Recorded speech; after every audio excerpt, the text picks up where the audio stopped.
The year was 1872, and the town's main street was alive with dust, drunken laughter, and the sound of boots clashing against weathered boards. Jacob Collins rode in slow, the brim of his hat shading eyes hardened by years of solitude. He came only for supplies, but what he saw instead rooted him in place. A young native woman, no older than 22, was bound with rope, her arms pulled cruelly behind her. A trader raised his whip, eager to strike as the crowd jeered. Jacob's blood boiled, anger burning deeper than the scorching Texas sun overhead.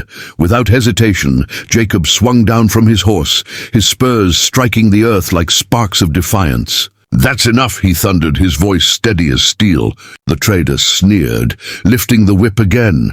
But Jacob's revolver was already drawn, the hammer cocked back. Silence rippled across the street, the cruel laughter fading into unease. "Untie her," Jacob demanded. For a tense moment no one moved, but something in his eyes made the men falter. With muttered curses they cut the ropes and stepped back, retreating under the weight of his fury. The woman did not run. Instead, she stood tall, even with rope burns reddening her wrists. Her dark eyes locked onto Jacob's face, unflinching, proud, and yet filled with something else, mistrust, as though salvation could be just another form of chains. He tipped his hat slightly, offering a gesture of respect rather than command. "You're free now," he murmured, holstering his gun. Around them the onlookers dispersed, grumbling, but Jacob felt the moment stretch, as though destiny itself had paused in the dust-filled air. He led his horse forward, expecting her to vanish into the wild as swiftly as she had been brought. But when he reached the edge of town, he heard soft footsteps behind him. She was following, her bare feet moving silently across the dirt road. Jacob stopped, turning with measured care. "You don't owe me," he said firmly, though something inside him stirred when her gaze didn't waver. She said nothing, only stood there, her breathing steady, as though she had chosen not flight, but trust, fragile and unspoken. By the time dusk draped its colors across the horizon, Jacob reached his ranch.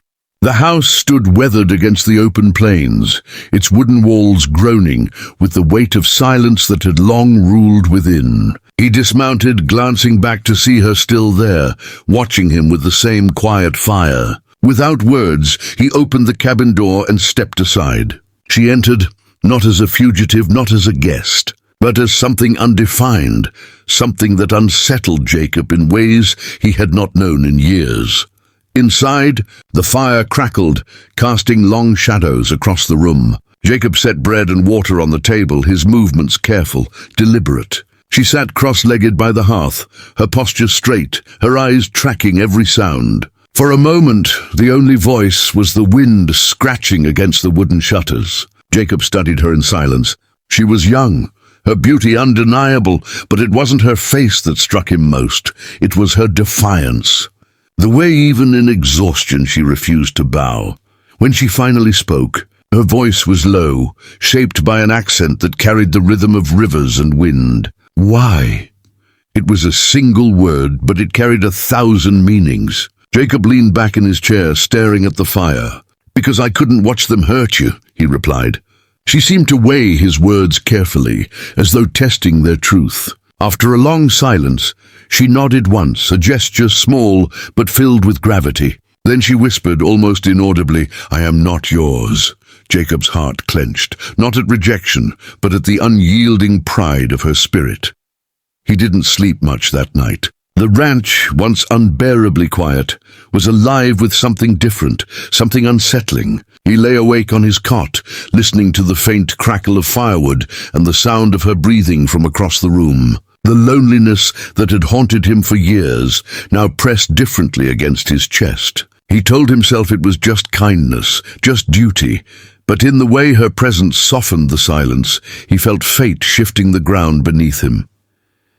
The next morning, sunlight spilled into the cabin. She was already awake, kneeling by the hearth, carefully rekindling the coals, as though she had always belonged there. Jacob rose, watching her movements, efficient, graceful, grounded in a strength he couldn't quite name. When she caught his gaze, she did not lower her eyes. Instead, she lifted her chin slightly, a wordless challenge. He broke the silence with a gruff tone. "You got a name?" For a moment, he thought she wouldn't answer. But then, softly, she said, "Ayani."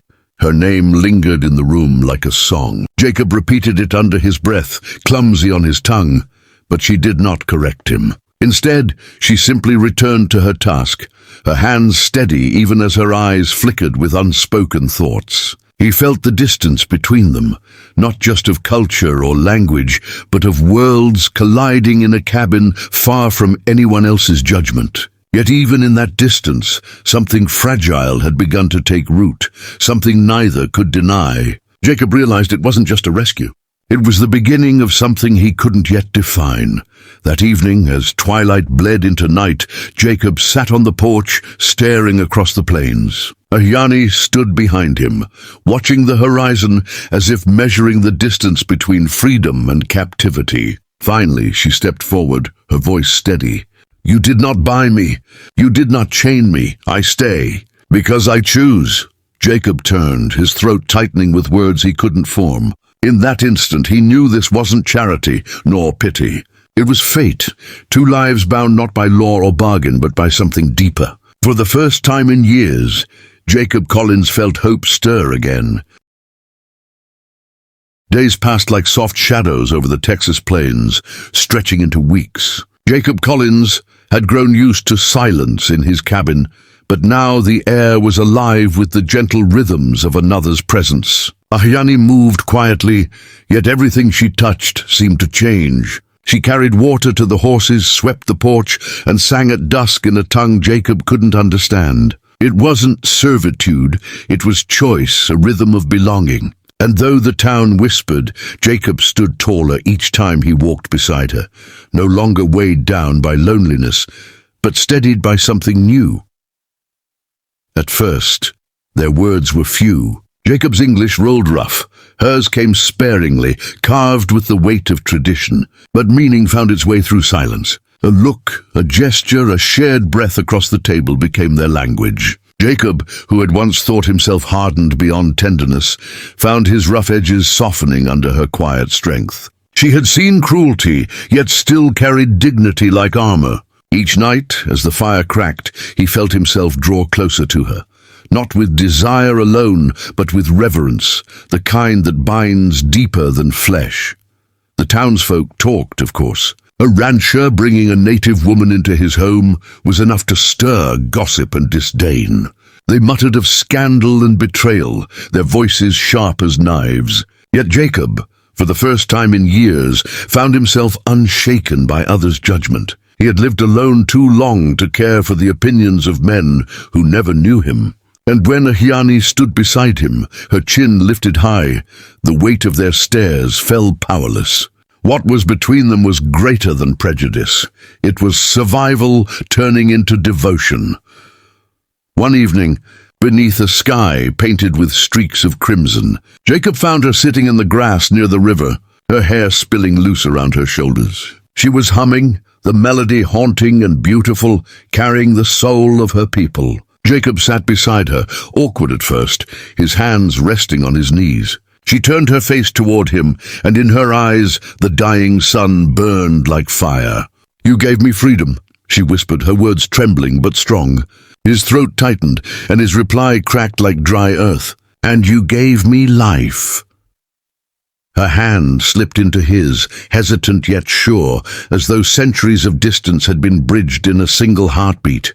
Jacob felt the warmth of her palm seep through him, melting walls he had built over years of solitude. In the silence that followed, there were no promises spoken, no grand declarations, only the truth of two souls finding each other where neither had expected. It was love born not of chance, nor tradition, but of survival, gratitude, and the deep, aching need for connection that the frontier often denied. The nights grew cooler, and Jacob found himself watching her more closely. She carried herself with grace, yet he knew pain lived in her memories. One evening, as they sat by the fire, he asked softly, "Do you ever wish you'd gone back?" She looked into the flames, her profile sharp against the glow. "Home is not place," she answered slowly. "Home is where the heart breathes." She glanced at him then, her gaze steady. "My heart breathes here. Jacob swallowed hard, emotion rising in his chest. For a man of few words, it was more than he had ever hoped to hear. Their days became a rhythm of shared work and quiet companionship. They mended fences together, fed the livestock, and harvested what little the land offered. Ahiani brought life to the cabin in ways Jacob hadn't known were possible. She hung herbs to dry, taught him small songs to whistle, and showed him how to read the signs of wind and sky. In return, Jacob gave her safety, space, and the strength of a man who had finally discovered purpose beyond survival. Together, they carved out something fragile yet powerful, an existence shaped by trust. One night, when a storm rolled across the plains, thunder shaking the walls, Jacob woke to find Ayani standing at the window. She looked almost like a vision, her silhouette framed in lightning. He rose, stepping beside her, his hand brushing her shoulder. She turned, and in the hush of the storm her lips met his. It was not a kiss of desperation, but of recognition, a sealing of all that had grown between them. Outside, rain pounded against the earth, but within, Jacob felt warmth spread through him like fire. The days that followed were different, yet unchanged. They still worked, still labored, still lived as before. But beneath it all lay the unspoken truth. They were no longer two separate lives brushing against each other, but one. Jacob found himself smiling more, though he never noticed, until Ahiani teased him with a rare laugh. And she, once cautious, began to hum louder, to sit closer, to share pieces of her world he never expected. Their love was quiet, unannounced, but steady as the land itself. In the silence of the frontier, they had found belonging. As autumn painted the fields in fading gold, Jacob sat with her one evening, the fire between them glowing low. He reached across the table, his rough hand covering hers. "Oh, Johnny," he said, his voice breaking the silence, "I never thought I'd find this. Not here, not in this life." She met his gaze, her eyes reflecting the flames. "Love is not found," she answered softly. "It finds you." And in that moment, Jacob knew the truth. His days of wandering, of loneliness, of endless emptiness were over. He had saved her once, but it was she who had saved him forever.